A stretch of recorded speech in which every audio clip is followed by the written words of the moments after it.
Sharon Marshall, seorang wanita muda dengan masa depan yang cerah, tampak memiliki hidup yang sukses setelah lulus dari sekolah menengah di Georgia pada tahun 1986. Ia mendapatkan beasiswa penuh ke Georgia Tech untuk belajar teknik dirgantaran dan bercita-cita bekerja di NASA. Namun rahasia besar menghantui hidupnya. Sharon hamil pada tahun terakhir sekolahnya oleh pacar yang tidak diketahui tentang kehamilannya itu. Ia berhasil merahasiakan kehamilannya itu dan akhirnya melahirkan juga. Kemudian menyerahkan bayinya itu untuk diadopsi oleh pasangan kaya raya di Texas. Setelah kehamilannya, Sharon gagal kuliah dan pindah ke Tampa, di Florida, untuk memulai hidup baru dengan Franklin Delano Floyd.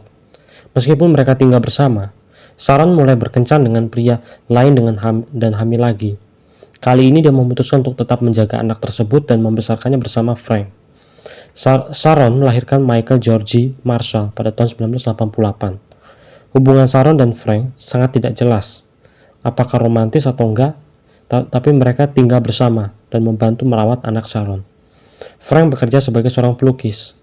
Meskipun masalah punggung kronisnya sering menghalanginya untuk bekerja, sehingga Sharon pun juga ikut bekerja sebagai seorang penari eksotis untuk mencukupi kebutuhan hidup mereka. Sementara mereka juga bergantung pada bantuan pemerintah. Di tempat kerjanya, Sharon disukai karena sifat yang ramah dan mudah didekati, dan ia menjalin ikatan yang kuat dengan seorang rekan kerja yang berusia 18 tahun, yang bernama Cheryl Chomerson. Meskipun kedua wanita itu dekat, Frank dan Cheryl sering berselisih. Dikabarkan bahwa mereka mungkin sempat terlibat asmara. Pada tahun 1989, Frank, Sharon, dan Cheryl melakukan perjalanan berperahu bersama, di mana terjadi pertengkaran antara Cheryl dan Frank. Setelah pertengkaran ini, Cheryl diduga melaporkan Sharon ke layanan sosial karena tidak melaporkan pendapatannya sebagai seorang penari eksotis. Sharon telah menyembunyikan sebagian penghasilannya untuk terus menerima tunjangan pemerintah. Tetapi, laporan Cheryl menyebabkan Sharon tidak memenuhi syarat untuk mendapatkan kesejahteraan. Pada musim panas tahun 1989, Frank, Sharon, dan Cheryl marah dengan tindakan Cheryl. Frank menghadapinya di luar klub tempat kedua wanita itu bekerja. Saksi mata mengklaim Frank meninjau wajah Cheryl. Menurut saksi mata, Frank menunjuk wajah ke arah Cheryl selama pertengkaran sengit mereka. Tak lama kemudian, Cheryl meninggalkan rumah ayahnya untuk mengunjungi seorang temannya, tetapi ketika ia tidak menelepon saat tiba, hal itu menimbulkan kecurigaan. Setelah Cheryl menghilang, Frank melaporkan Cheryl hilang. Mobil Corvette miliknya yang terbengkalai ditemukan di bandara, yang mendorong penyelidikan untuk menemukan wanita yang hilang itu. Baik Frank maupun Sharon dengan cepat menjadi tersangka utama. Tetapi selama bertahun-tahun tidak ada bukti yang ditemukan untuk menghubungkan mereka dengan hilangnya Cheryl. Pasangan itu segera mengemasi barang-barang mereka dan melarikan diri dari daerah itu, yang hanya memicu kecurigaan yang berkembang, terutama karena mereka mengadopsi identitas baru saat berpergian. Pada tahun 1989, Frank dan Sharon menikah. Frank menjelaskan bahwa pernikahan itu Frank dan Cheryl pun menikah. Dan Frank menjelaskan bahwa pernikahan itu dimaksud untuk memberikan putra Sharon putra Cheryl nama keluarga yang untuk disandangnya. Meskipun terus-menerus mengubah nama mereka akhirnya menetap di Tulsa, Oklahoma, tempat Sharon melanjutkan pekerjaannya sebagai penari eksotis. Sharon dengan mudah berteman dengan semua orang yang dia temui, tetapi Frank tidak disukai oleh kebanyakan orang. Ia dikenal dengan sikap bermusuhan dan pemarahnya. Dilaporkan bahwa Frank pernah terlibat pertengkaran lagi dengan salah satu rekan kerjanya, Sharon. Ketika wanita itu menyuruh Sharon meninggalkannya, Frank diduga berteriak, "Jika dia meninggalkanku, aku akan membunuh." Tanpa sepengetahuan Frank, Sharon sudah merencanakan pelariannya. Dia telah mengembangkan perasaan terhadap seorang pria yang ditemukan di klub tempat dia bekerja waktu itu, dan dia telah mempertimbangkan untuk meninggalkan Frank selama beberapa waktu. Namun Sharon ragu untuk bertindak lebih awal karena dia takut akan keselamatannya dan putranya itu, Michael. Sebelum Sharon bisa membebaskan diri dari tragedi itu terjadi, Dia ditemukan pingsan di pinggir jalan raya. Tampaknya telah ditabrak dalam keadaan tabrak lari. Frank bersikeras bahwa dia sedang tidur ketika insiden itu terjadi. Meskipun Sharon dilarikan ke rumah sakit, dia tidak pernah sadar kembali.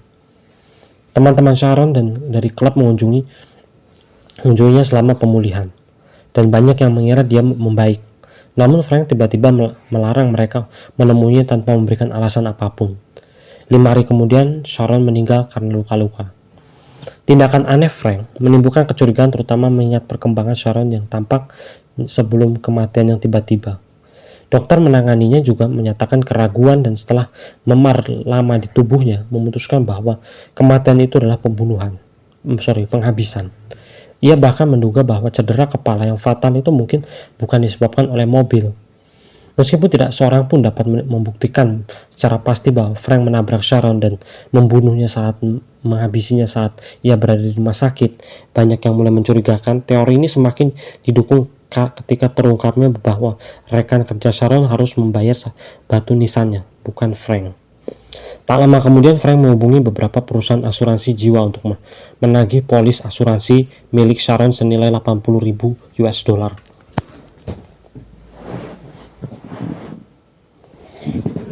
Yang telah diambilnya untuk Sharon beberapa bulan sebelum kematiannya. Namun penggunaan beberapa nama samaran oleh Frank menimbulkan kerumitan karena nomor jaminan sosial yang diberikan tidak sesuai dengan namanya. Setelah beberapa kali mencoba, ia akhirnya menggunakan nama asli, Frank Delano Floyd, dan saat itulah kebohongannya mulai terbongkar. Kemudian terungkap bahwa Frank memiliki catatan kriminal yang panjang. Pada usianya yang 19 tahun, pada tahun 1962, ia dihukum karena penculikan dan penyerangan terhadap seorang gadis berusia 4 tahun, yang mengakibatkannya dihukum penjara selama 20 tahun. Namun Frank berhasil melarikan diri dari fasilitas kesehatan mental tempat ditahan dengan mencuri sebuah kendaraan. Kisah Frank yang meresahkan itu baru permulaan. Segera setelah melarikan diri, ia melakukan perampokan bank dan segera ditangkap lagi. Dibebaskan pada tahun 1972. Frank tidak membuang waktu untuk mencoba menculik seorang wanita dari sebuah stasiun layanan, yang menyebabkan penangkapannya lainnya. Kali ini Frank berhasil membayar uang jaminan tetapi tidak menghadiri sidang pengadilan. Surat perintah penangkapan federal dikeluarkan, tetapi ia menghilang menggunakan beberapa nama samaran saat menghindari penangkapan. Hingga akhirnya ia dipaksa untuk mengungkapkan nama asli kepada perusahaan asuransi. Frank mencoba melarikan diri sekali lagi, tetapi akhirnya ditangkap di Georgia dan dikembalikan ke penjara untuk menyelesaikan hukuman.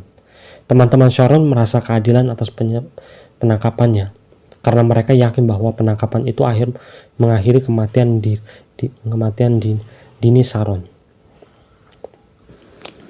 Lalu pada bulan September 1994, setelah menjalani 4 tahun di balik jeruji, Frank dibebaskan, mulai menguntit Michael dan kedua keluarga angkatnya di Oklahoma. Menyadari bahwa dia tidak akan pernah mendapatkan hak asuh hukum atas Michael, Frank menyusun rencana untuk menculiknya pada tanggal 12 September 1994. Frank tiba di sekolah Michael, menuntut untuk bertemu dengan kepala sekolah, James Davis. Ketika permintaannya untuk membawa Michael ditolak, Frank meninggalkan halaman sekolah. Frank memaksa kepala sekolah Davis dengan todongan senjata untuk membawa mereka berdua menjauh dari sekolah ke daerah terpencil. Di sana Frank mengikat Davis di pohon, meninggalkannya tanpa cedera, sebelum melarikan diri bersama Michael dan kendaraan Davis. Pencarian panik diluncurkan ketika penculikan itu diketahui. Tetapi baru 2 bulan kemudian petunjuk penting muncul. Frank akhirnya ditemukan di Louisville, Kentucky, dan ditangkap, tetapi masih belum ada tanda-tanda Michael. Meskipun pencarian ekstensif, tidak ada jejak anak laki-laki yang ditemukan, dan Frank menolak untuk bekerja sama dengan para penyidik. Dia dengan tidak berperasaan berkata, "Di mana dia berada itu bukan urusan saya. Aku tidak peduli seberapa kau merindukannya di Oklahoma." Penemuan mengejutkan pertama terjadi di persidangan penculikan Frank pada tahun 1995. Sisa-sisa kerangka ditemukan di Pinellas, County, Florida. Sebagian tersembunyi oleh tanaman yang merambat. Meskipun awalnya tidak teridentifikasi, Penyelidik mengungkapkan bahwa korban telah dihabisi oleh trauma tumpul dan luka tembak di kepala. Kemudian pada tahun 1994, seorang mekanik di Kansas membeli sebuah truk pelelangan. Di dalamnya ia menemukan setumpuk 97 foto seorang wanita yang telah diikat dan dipukul. Truk ini pernah dimiliki Frank setelah ia mencuri saat melewati daerah tersebut. Foto-foto tersebut dibandingkan dengan jenazah dan luka pipi wanita dalam gambar tersebut cocok dengan yang ditemukan di tengkorak. Mayat tersebut dipastikan adalah Cheryl Commerson. Frank dihukum karena penculikan Michael, meskipun anak itu masih hilang. Ia dijatuhi hukuman 52 tahun penjara, kemudian Frank diadili atas penghabisan Cheryl dan dihukum dan dijatuhi hukuman mati. Namun foto-foto di dalam truk tersebut mengungkapkan hal mengejutkan lainnya adalah foto-foto tersebut juga memperlihatkan Frank menyerang seorang gadis muda, meskipun foto-foto ini jauh lebih tua daripada foto Cheryl.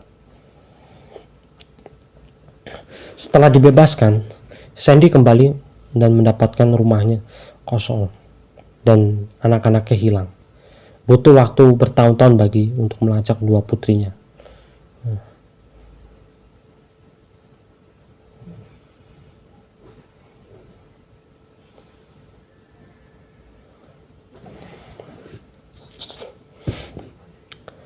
Setelah Frank dibebaskan dari penjara dan saat ia masih buronan karena percobaan penculikan, ia menikahi seorang gadis lagi bernama Sandy Shipman pada pertengahan tahun 1970. Waktu ini adalah flashbacknya. Saat itu Frank menggunakan alias Brandon Williams, membuat Sandy tidak menyadari identitas aslinya. Pernikahan mereka jauh dari kata ideal, terutama karena dimulai dengan pernikahan singkat di sebuah halte truk. Sandy memiliki 4 orang anak. Ia bertemu dengan Frank dan masa lalunya bermasalah. Setelah ditangkap karena memberikan cek kosong atau istilahnya rekening kosong, Sandy menghabiskan 30 hari di penjara, meninggalkan anak-anaknya dalam perawatan Frank. Setelah dibebaskan dari hukuman kurungan, Sandy kembali dan mendapatkan rumah kosong dan anak-anaknya hilang. Butuh waktu bertahun-tahun baginya untuk melacak dua putrinya, yaitu Allison dan Amy, di panti asuhan kelompok. Namun ia tidak dapat menemukan putri sulungnya, Suzanne, dan putranya Philip. Sebagai orang dewasa, Philip maju dan tes DNA mengonfirmasikan bahwa Frank telah menyerahkan untuk diadopsi. Nasib putri tertua Sandy bahkan lebih mengerikan. Nama asli Sharon Marshall adalah Suzanne Marie Sarvix, dan dia adalah anak Sandy. Dalam sebuah pengungkapan yang mengganggu, Frank telah mengambil anak-anak Sandy dan menyebarkannya ke berbagai panti asuhan. Namun Suzanne yang merupakan putri kandung Frank tetap bersamanya. Mereka terus berpindah-pindah dan Frank menggunakan identitas yang berbeda, mengklaim bahwa dia telah menyelamatkan setelah orang tuanya meninggalkannya. Frank akhirnya mengakui apa yang telah diduga banyak orang, bahwa ia telah mengakhiri hidup Michael dengan menembaknya saat ia melarikan diri. Ia menyembunyikan jasad anaknya itu di sepanjang Interstate 35. Tetapi pencarian menyeluruh tidak menemukan jejaknya. Kemudian ada spekulasi bahwa jasad Michael kemungkinan besar ditemakan oleh babi hutan di daerah itu. Dan saat itu hingga hari ini Frank tetap dinyatakan di penjara selama 52 tahun. Dia masih mendekam di dalam penjara akibat semua tindakan yang sudah dia perbuat. Dan itulah kisah dari Frank dan keluarga Sharon yang dihabisi oleh suaminya. Sampai jumpa di video berikutnya. Terima kasih.